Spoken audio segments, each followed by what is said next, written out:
കുട്ടികളെ അപമാനിച്ചു എന്ന പരാതിയിൽ പോറ്റിയെ കേറ്റിയെ എന്ന പാരഡി ഗാനത്തിൽ പ്രാഥമിക അന്വേഷണം തുടങ്ങി പോലീസ്. വിശ്വാസത്തെ വ്രണപ്പെടുത്തുന്ന പരാമർശങ്ങളുണ്ടോ എന്ന് പരിശോധിക്കും.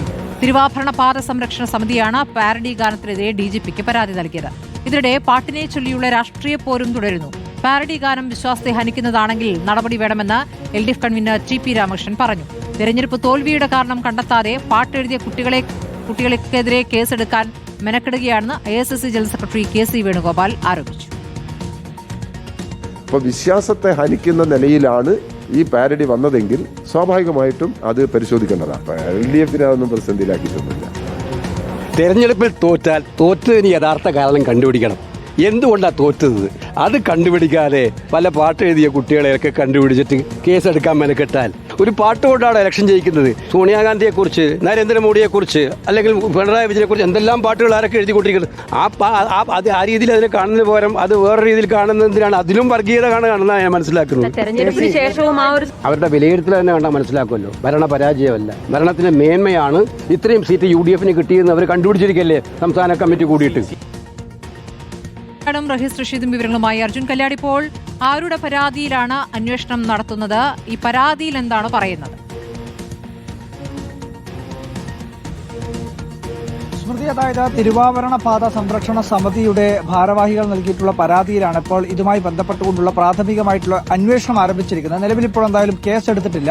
പക്ഷേ ഇത് ഒരു വിശ്വാസത്തെ വ്രണപ്പെടുത്തുകയാണെങ്കിൽ കേസെടുക്കാം എന്നുള്ളതാണ് പ്രാഥമികമായി പോലീസിന് ലഭിച്ചിട്ടുള്ള നിർദ്ദേശം. എന്തായാലും DGPക്കായിരുന്നു ഈ പരാതി ലഭിച്ചത്. ആ പരാതി ഇപ്പോൾ ADGPക്ക് കൈമാറുകയും ചെയ്തിട്ടുണ്ട്. ADGP ഇതിന്റെ പ്രാഥമികമായിട്ടുള്ള അന്വേഷണം എന്താണ്, ഈ പരാതിയിൽ കഴമ്പുണ്ടോ തുടങ്ങിയിട്ടുള്ള കാര്യങ്ങളാണ് പരിശോധിക്കുന്നത്. ആ പരിശോധിച്ചതിന് ശേഷമായിരിക്കും ഇതിനകത്ത് തുടർ നടപടി സ്വീകരിക്കുക. പക്ഷേ ഈ ഘട്ടത്തിൽ അതിനകത്തൊരു കേസെടുത്തു എന്ന് നമുക്ക് പറയാൻ വേണ്ടി കഴിയില്ല. പ്രാഥമികമായിട്ടുള്ള അന്വേഷണം മാത്രമേ പോലീസ് ആരംഭിച്ചിട്ടുള്ളൂ എന്നുള്ളതാണ്. എന്തായാലും ഇതിപ്പോൾ ഈ പരാതിയിൽ കഴമ്പുണ്ട് എന്ന് കണ്ടെത്തി കഴിഞ്ഞാൽ പത്തനംതിട്ട കമ്മീഷണർക്ക് ഇത് കൈമാറുന്നതിന് വേണ്ടിയിട്ടുള്ള നടപടികളാണ് പോലീസിന്റെ ഭാഗമായി സ്വീകരിക്കുക എന്നുള്ളതാണ് മനസ്സിലാക്കുന്നത്. എന്തായാലും ഇത് കേസെടുത്തു കഴിഞ്ഞാൽ സ്വാഭാവികമായും വലിയ രീതിയിലുള്ള രാഷ്ട്രീയ ചർച്ചയായി മാറും എന്നുള്ള ഒരു രാഷ്ട്രീയപരമായ കാര്യങ്ങൾ കൂടി അവിടെ നിൽക്കുകയാണ്. സ്വാഭാവികമായും അത് പ്രതിപക്ഷം വലിയ രീതിയിലുള്ള ആയുധമാക്കി മാറ്റാനുള്ള സാധ്യതയുണ്ട്. അതുകൊണ്ട് തന്നെ പോലീസ് അതിനകത്ത് ജാഗ്രതയോടുകൂടി മാത്രമേ ഇടപെടുകയുള്ളൂ എന്നുള്ളതാണ് ഈ ഘട്ടത്തിൽ നമുക്ക് പറയാൻ വേണ്ടി കഴിയുന്നത്. എന്തായാലും പോറ്റിയെ കേറ്റിയെ തുടങ്ങിയിട്ടുള്ള ഈ ഗാനം വലിയ രീതിയിലുള്ള രാഷ്ട്രീയ വിവാദമായി മാറുകയാണ്.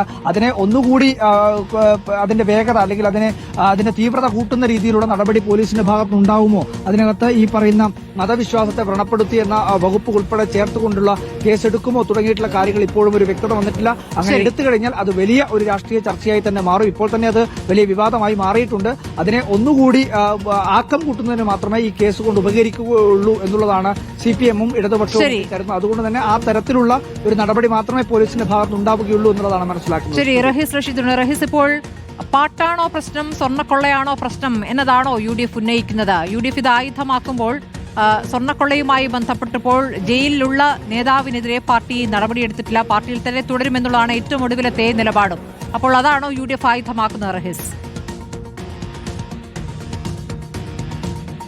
LDF UDFനെതിരെ ആയുധമായി കൊണ്ടുവരുന്ന ഈ പാട്ടും LDFനെതിരായ ആയുധമാക്കുകയാണ് സ്മൃതി UDF.